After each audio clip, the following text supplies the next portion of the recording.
Hi, I'm Dr. Rana, and I'm going to talk about when to worry about a red eye and in general what we look for in a red eye. Um, we prefer our patients to see their pediatrician first so that way they can be evaluated by their pediatrician, because a lot of red eyes are very general and generic forms that can be well managed by our pediatricians. If the pediatrician feels a necessity that the red eye is not getting better on the medication they are, or it's been there for a few extra days, they will let us know, and we will be very happy to see you sooner. Red eyes are also associated for older children who wear contact lenses, and that is an important part also to keep in mind. Contact lens related red eyes are important to be evaluated right away. The first step is to take the contact lens out when the red eye happens. They can see the pediatrician like I recommended, who can then have us see them right away. In general, red eye comes in, it's a generic term that's really used generally for any kind of redness in the eye.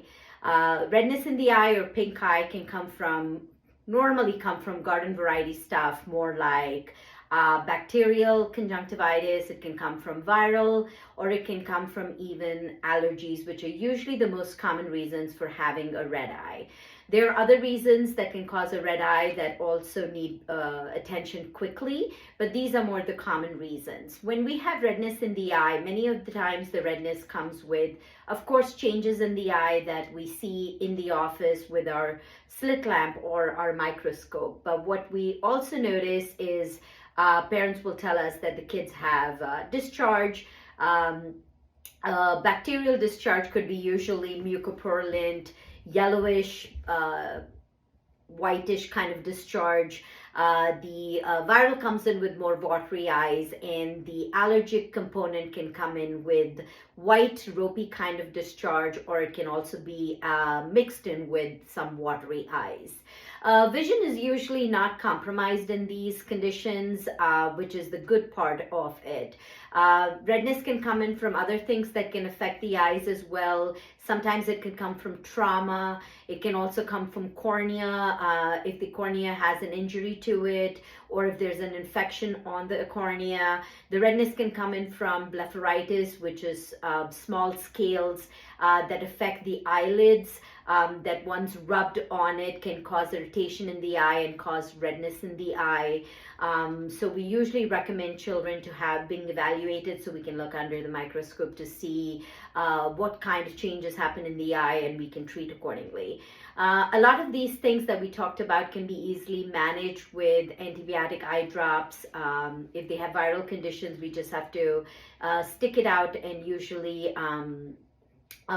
go through the timing, so that way the viral condition can resolve on its own.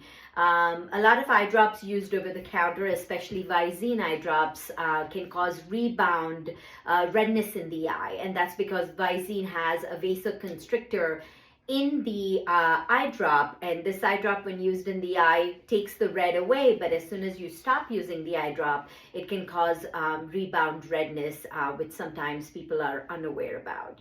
In general, if the red eye is getting better with drops, we know that that will clear it and goes away.